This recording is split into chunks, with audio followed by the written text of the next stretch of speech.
अकेला ही जन्म लेता है और अकेला ही मरता है, और सुख दुख का भी भोगी अकेला ही है, दूसरा कोई साथी नहीं है। ऐसा संबोधन देते हुए कह रहे हैं कि वास्तविकता में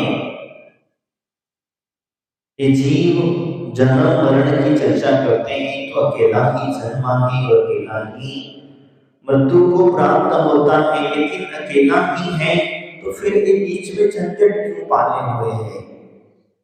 जब उसे पता है मैं आया अकेला हूँ और जाना भी अकेला है, तो ये बीच का परिवार, मेरा पुत्र, मेरे बेटी, मेरा भाई, मेरे बहन, मेरा पति, मेरा घर, ये सब मेरा मेरा क्यों लगा रखा है? क्या उसने इस बात सत्य को समझा नहीं? और समझा भी है लेकिन माना नहीं। क्या करे? ये आत्मा मानता है, देखता है, लेकिन ये मन जो है वो मन कहीं ना कहीं डामाडोल स्थिति में रहता है, और इसकी डामाडोल स्थिति ही संसार का कारण बन जाती है। यही कारण है कि आपका जन्म अकेला हुआ और मरना भी अकेला है। तो जन्म लेते समय तो आपके सब लोग खुशी मनाते हैं, जन्म लेते समय सब लोग खुशी मनाते हैं, और मरण के समय सब लोग दुखी मनाते हैं। लेकिन क्या कभी आपने विचार किया, चिंतन किया, क्या सोचा कि जन्म के समय जो खुशियां हमने मनाई थी वही तुमने बुला लिया कि मरण के समय दुख मनाना ही पड़ेगा? बुलाया किसी ने नहीं था। जिस समय तुमने जो जन्म की खुशियां मनाई थी वही तुम्हारा निश्चित हो गया था कि मरण का दुख ही तुम्हें उठाना है, लेकिन अंतर इतना है कि तुम्हें उस समय पर बोध नहीं था, और आज बोध हो चुका है।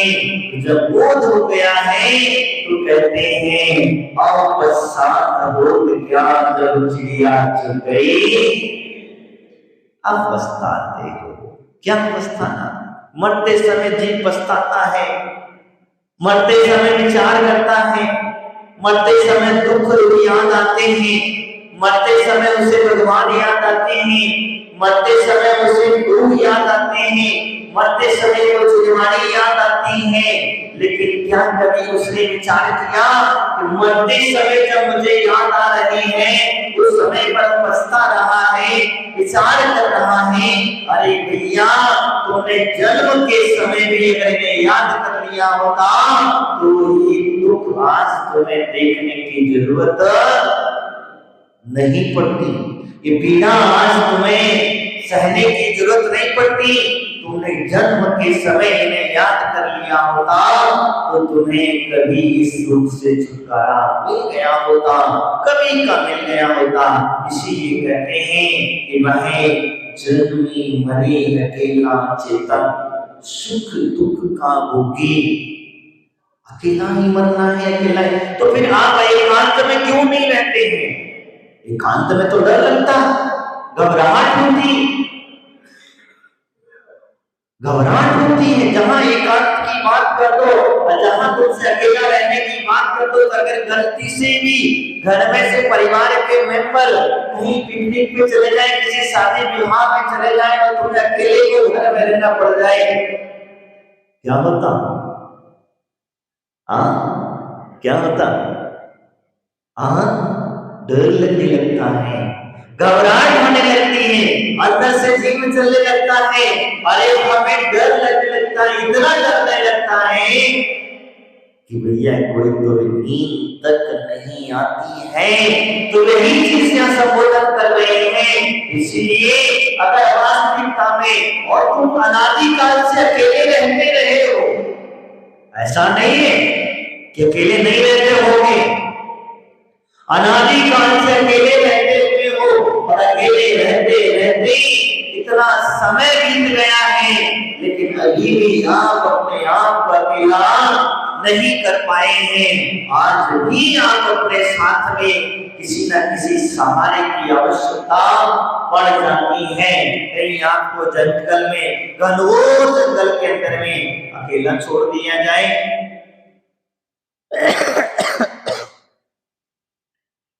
तो उस जंगल में आप रह पाओगे? और वहीं पर थोड़ी सी छोटी मोटी आवाजें आने लग जाए किसी जानवरों की आवाज आने लग जाए तो वहां रह पाओगे? नहीं भैया।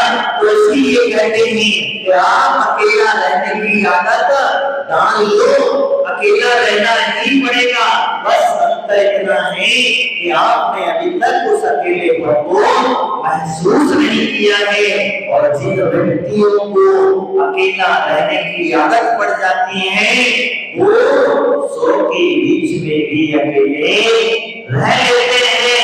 लेकिन जिस व्यक्ति को 100 के बीच में रहने की आदत पड़ी है वो अकेला नहीं रह सकता है। इसीलिए कहते हैं कि हे परमात्मा जी, सुख अकेला ही है और अकेला ही तो जो कुछ कर्म कर रहा है, जो कुछ भी तू पाप और पुण्य कर रहा है, ये तेरा साथी है। जो कुछ भी तू पाप पुण्य कर रहा है तेरा साथी है और यही तेरे साथ में जाने वाला है।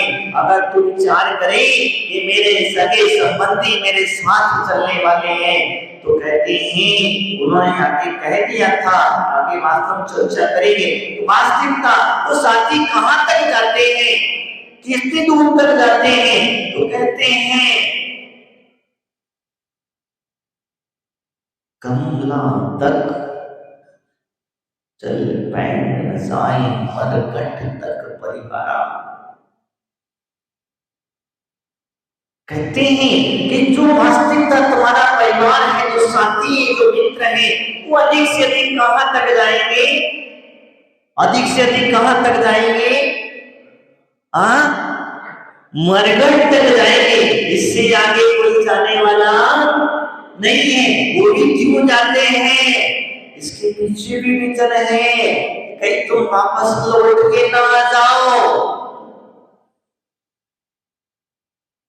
कभी कभी ऐसा चमत्कार घट जाता है, कोई जीवात्मा शरीर छोड़ करके जाता है और जाने के बाद हो सकता है उसका समय कुछ बाकी हो, कुछ समय अभी और सांसें शेष बची हो, तो वो मरा हुआ इंसान भी जिंदा हो जाता है। इसलिए जल्दी जल्दी जल्दी जल्दी चला कहीं वापस लौट आया तो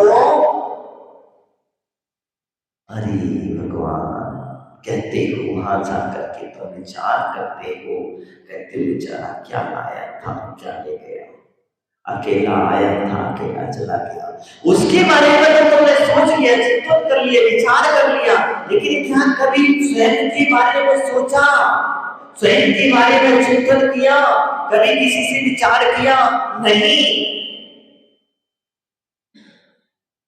तो वही कहते हैं कि जब तुझे एकत्व भावना समझ में आ जाएगी कि सुख और दुख दोनों भी स्वयं को ही भोगना है, कोई दूसरा भोगने वाला नहीं है।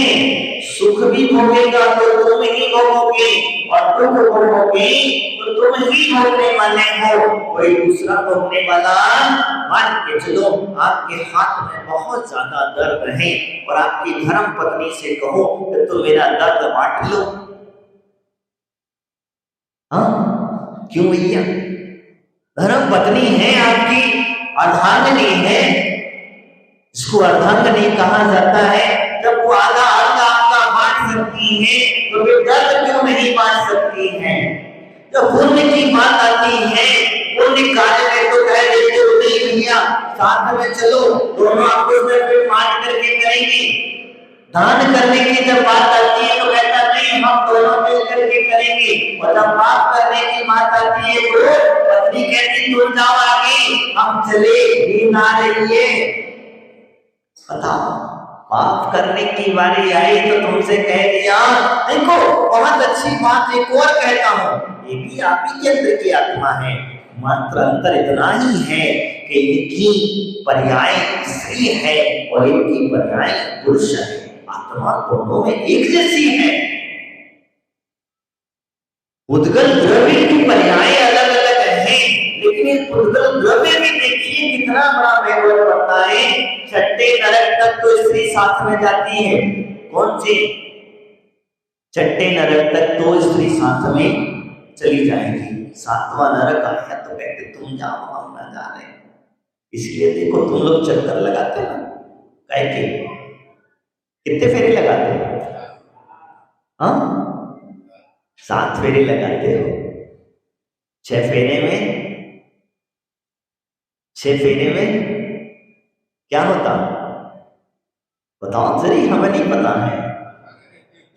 हाँ, 6 फेरे में पुरुष आगे रहता है, स्त्री आगे रहती है? हाँ, आगे रहता है। 7वें में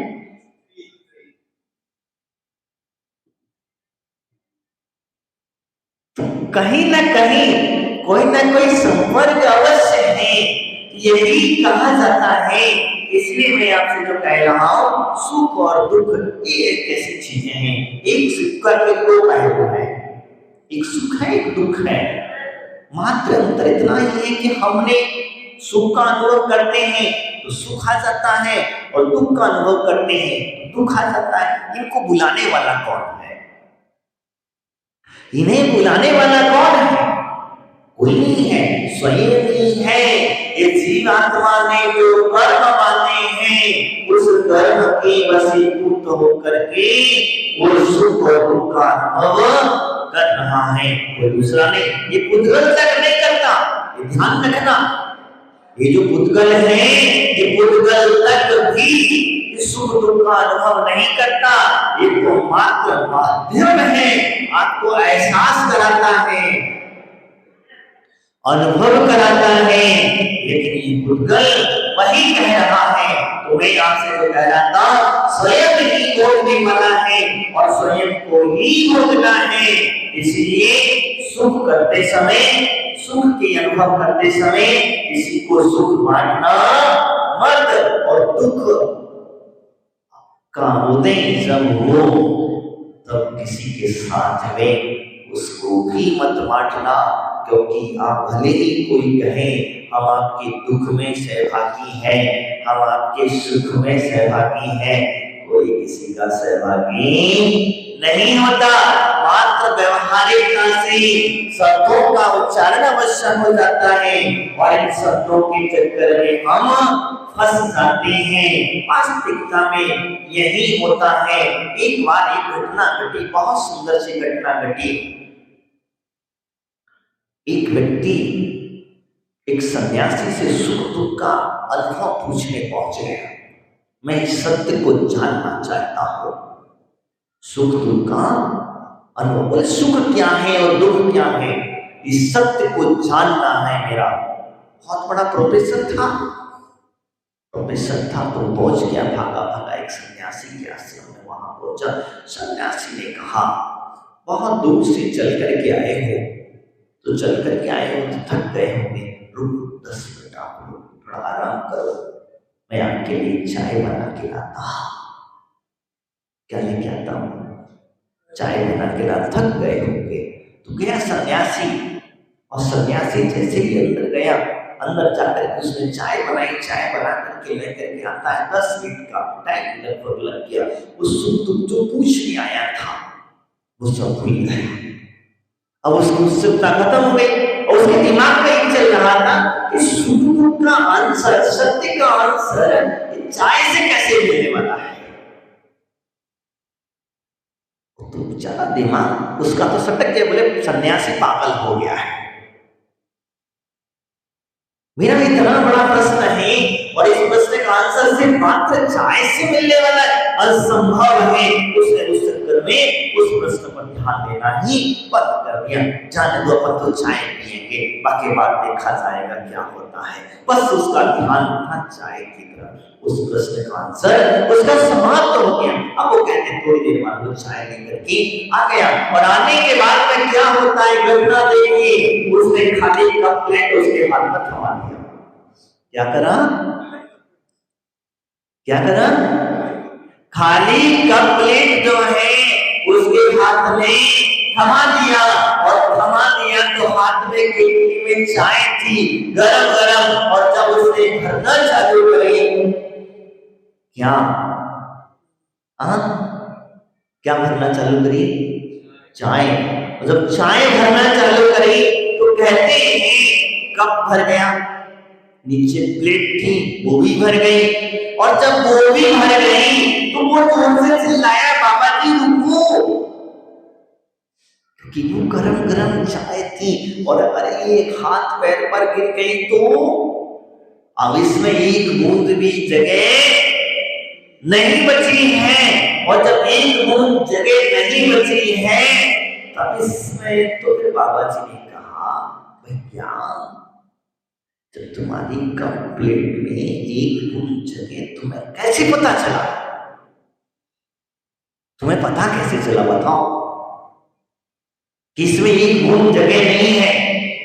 तुम जो कह रहे हो एक बूंद जगह नहीं है, तो जब एक बूंद जगह नहीं है तो इसमें चाय के अंदर में जब चाय जमाने के लिए, इसी प्रकार से जब चाय का सुख दुख का अनुभव आप करना चाहते हो, जिस सत्य को आप जानना चाहते हो, उस सत्य को जानने के लिए तुम्हारे मस्तिष्क में इन शास्त्रों का इतना खोखला सत्य भर लिया है, एक बूंद भी तुम्हारे खोपड़ी में जगह नहीं है, तो मेरा सत्य तुम स्वीकार कैसे करोगे? समझ में आया क्या? तुम्हारी मनगढ़ंत भाषाएं तुमने अपने शास्त्रों को रट रट करके इतना मस्तिष्क भर लिया है कि आप कभी भी किसी सन्यासी के संपर्क में आते हो, साधु संत के संपर्क में आते हो, उनकी बातें आपके मस्तिष्क में क्यों भैया? क्योंकि तुम पहले ही ऑलरेडी भर चुके हो, और जो भरा हुआ इंसान अब उसके ऊपर अगर कोई दूसरा व्यक्ति आपको अच्छा मार्ग बताए तो उसकी बातें तुम्हें कहाँ पसंद आने वाली है? आने वाली है? नहीं आने वाली। खाली होके तो भरा जा सकता है, जिसने संबोधन दे दिया सुख और दुख का अनुभव कराने का। क्या सुख और दुख का अनुभव कराने की बात कही है तो सत्य का अनुभव कराने की बात कही है, तो सुख को समझना है तो खाली होना पड़ेगा। क्या करना पड़ेगा? खाली होना पड़ेगा। अब तुम्हें खुद ही शास्त्र पढ़ते बैठते हो, तुम खुद ही बड़े बड़े ग्रंथों को पढ़ लेते हो, तो महाराज कोई प्रवचन देगा तो तुम क्या सुनने वाले हो? सुनने वाले हो क्या? क्योंकि तुम्हें खुद ही पढ़ने का, अब तुम जब खुद पढ़ पढ़ करके पंडित बन गए, और जब पंडित बन गए तो एक भावना तुम्हें पता है, जन्मी मरे अकेला चेतन शुद्ध दुख का होगी। तो जब इस लाइन भी तुम्हें ढंग से इसका अर्थ समझ में नहीं आया, इतने बड़े बड़े शास्त्र मोटे मोटे शास्त्रों को पढ़ करके मस्तिष्क में मात्र शब्द वर्गनाएं भर लिए। आपको इतनी लाइन समझ में आ जाए, उस दिन वो व्यक्ति घर में नहीं रह सकता। रह सकता क्या?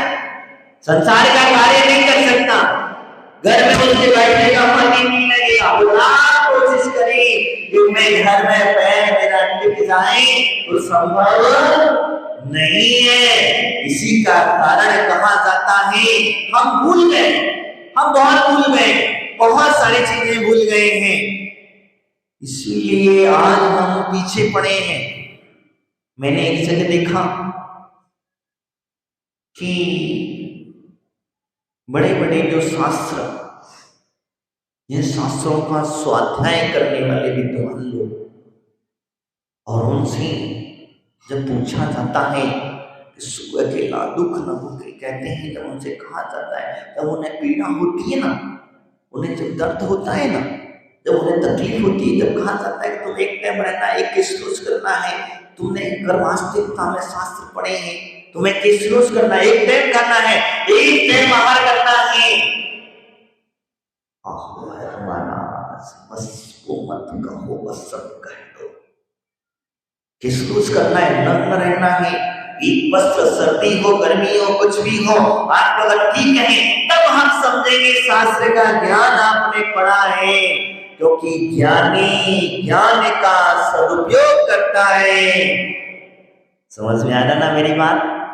सुख और दुख की चर्चा कर रहा हूं। ज्ञानी जो होता है अपने ज्ञान का सदुपयोग करता है, सुख में भी और दुख में भी। जब दुख आता है तो उस समय पर उसका चिंतन होता है, उसका विचार होता है। कड़कड़ाते की ठंडी में भी अगर तुम उसको गर्म के अंदर भी दबा करके आ जाओगे तब भी वो किसका अनुभव करेगा? गर्मी का एहसास करेगा। और तुम्हें तो यहाँ सर्दी छपी हुई है, ठंडी लग रही है, सर्दी आपको पकड़ा जा रहा है और फिर कहते हो हम तो बड़े बड़े ग्रंथों का स्वाध्याय करते हैं। तो स्वाध्याय खाली करने से काम नहीं चले। तुम्हें जो सुख दुख की बात है तो मात्र चर्चा से काम नहीं चलेगा, इसे अंदर उतारना पड़ेगा, इसे अपने अंदर में अनुभव में लेना पड़ेगा। मात्र चर्चा चर्चा चर्चा चर्चा करके तो चर्चा में तो चर्चा हो जाएगी। तो मैं आपसे कह रहा था, तो उस सन्यासी ने जब उसे संदेश दिया, उससे कहा, उसे बताया, भैया समझ में आया? समझ में आया? चाय की केतली लेकर के जब उसके हाथ में भर दिया गया, कप जब भर दिया गया, प्लेट भी भर दी गई, तो समझ में आया कुछ? बोले नहीं समझ में आया, मुझे नहीं समझ में आया, अभी भी नहीं समझ में आया। बोले नहीं, पक्का? बोले हाँ पक्का, बिल्कुल नहीं समझ में आया। तब सन्यासी ने कहा ठीक, चलो चाय पियो पहले। उसने चाय पी ली। चाय पीने के बाद मैं उसे बाहर ले गया, बाहर ले जाकर के नदी के किनारे ले गया। कहाँ ले गया? नदी के किनारे। नदी के किनारे ले जाने के बाद में उसने कहा ठीक है चलो आज स्नान कर लेते हैं। दोनों जन नदी के बीचों बीच चले गए। पानी काफी था। नदी के बीचों बीच जाने के बाद में अब होता क्या है, ध्यान रखना। जैसे ही दोनों ने डुबकी लगाई तो बाबा जी ने उस प्रोफेसर की गर्दन पकड़ी और उसके ऊपर अच्छा पकड़ के डुबा के खुद ही बैठ गए उसके ऊपर। किसके ऊपर? वो प्रोफेसर के ऊपर खुद ही बैठ गए और बैठ गए। अब वो कितनी देर तक झटपटाता है? 5 मिनट? कितनी देर झटपटाएगा? अंदर जो है 5 मिनट 7 मिनट। जब देखा बाबा जी ने कि अब इसके आपे से बाहर है, अब इसे छोड़ना पड़ेगा, नहीं तो ये चला जाएगा। तो उन्होंने झट से उसे हटाया और वो नहीं छोड़ा। बाबा जी ने नहीं छोड़ा, वो तो खुद ही बाबा जी को धक्का दिया और झट से ऊपर आ गया। कहाँ समझ में आया? समझ में आया? सुख और दुख का सत्य। तब उसने कहा कि भैया जब तक आप खाली नहीं होंगे तब तक आपकी मनन ग्रंथ भाषाएं जो चल रही है, जो सुख और दुख के बारे में जो आपने रट रखा है उसे पहले हटाना पड़ेगा। जो आपने मस्तिष्क में बिठा करके रखा है, सुख की परिभाषा और दुख की परिभाषा, इन दोनों परिभाषाओं को आपको खाली करना पड़ेगा, डिलीट करना पड़ेगा और तब जाकर के आपको सुख दुख की सही परिभाषा लिखना पड़ेगी। और जब आप लिख लोगे तो उसके बाद फिर उसे मिटाने की आवश्यकता नहीं पड़ेगी। इसी प्रकार से संबोधन देते हुए उन्होंने समझा दिया कि भैया सुख क्या है? तो सुख यही है जो हम देख रहे हैं, आंखों से दिख रहा है। ये सुख नहीं है, ये तो सुखाभास है। शरीर से एहसास कर रहे हैं, ये सिर्फ मात्र दुख का सुख का अनुभव जरूर कर रहे हैं, लेकिन ये सुख दुख नहीं है। सुख तो वह है जो सिद्ध शिला पर जाकर के अनुभव होता है, उसे शरीर की आवश्यकता नहीं पड़ती है। और जिस दिन शरीर छूट जाता है तब जाकर के वो सच्चे सुख को प्राप्त कर पाते हैं। तो हमारे आचार्य भगवंत कहते हैं जो सुख दुख की परिभाषा तुम्हारे जीवन में फंसी हुई है उसे हटा ले, और हटाने के बाद ही आपको शाश्वत सुख का अनुभव करेंगे। और जिस दिन शाश्वत सुख का अनुभव करने लग जाएंगे उस दिन ये संसार का सुख और संसार का दुख आपको क्षणभंगुर लगने लग जाएगा। और जिस दिन क्षणभंगुर लगने लग जाएगा उस दिन आपको सच्चे सुख का अनुभव हो जाएगा।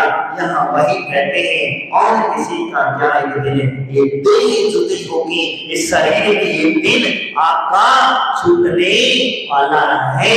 इसीलिए इस शरीर से जितना हो सके उतनी भगवान की भक्ति आदि कर लेना, जितना हो सके गुरु आदियों की सेवा कर लेना, जितना हो सके दान आदि पुण्य आदि कर लेना, तो ये शरीर तुम्हारा प्राप्त करना सार्थक है। नहीं तो शरीर का देह एक दिन छूटने वाली है, परिवर्तन होने वाला है, ये निश्चित है। कमला चल न पिंड जाए मरघट तक परिवारा। और जिन परिवार के चक्कर में तू जो कुछ भी कर रहा है, अपना धर्म ध्यान छोड़ रहा है, अपना आत्म कल्याण छोड़ रहा है, और जो व्यक्ति अपने खुद के बारे में नहीं सोच रहा है वह व्यक्ति से कहना चाहता हूँ कि वास्तविकता में जिनके लिए तू कर रहा है ये सिर्फ मात्र और मात्र तेरे मरघट तक ही जाने वाले हैं, इसके आगे जाने वाले नहीं है। इसीलिए अपना समय धर्म ध्यान में बिताने की कोशिश करना, अपना समय साधु संगति में बिताने की कोशिश करना, अपना समय भगवान की पूजा पाठ आदि दान पुण्य में बिताने की कोशिश करना, क्योंकि ये आपके सगे साथी नहीं है। इनको तो कितना भी कर दो, इनके लिए कितना भी दे दो, इनको कितना भी आप दौलत कमा के रख जाना, ये कभी भी तुम्हारा नाम लेने वाले नहीं है। बस साल 2 साल 4 साल ज्यादा 5 साल ये भी ले लिया तो बात समझो, वो भी कभी मौके चौके पे ले लेते हैं। कहीं तुम्हारी पुण्यतिथि जिस दिन तुम्हारी मृत्यु हुई है उस समय याद कर लेंगे, अरे फलाने थी तब तक बहुत कुछ था, अब चले गए सब दुखी दुनियावी संसार याद रह जाता है। आगे कहा अपने अपने सुख को रोए पिता पुत्र तारा, ये सारे के सारे अपने अपने सुख के लिए रोते हैं, तुम्हारे दुख के लिए कोई रोता नहीं है, तुम्हें नहीं रोता है।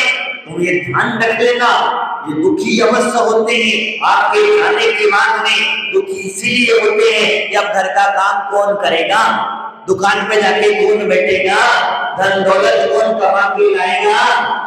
घर में थे तो घर बड़े रहने की वजह से इनका सहारा था, तो उसके लिए रोते हैं, तो तुम्हारे लिए कोई रोने वाला नहीं है। यही एकत्र भावना आपको संदेश देते हुए कहती है, हे परमात्मा जी संसार का जो कुछ भी है अकेला है और अकेला ही जाना है।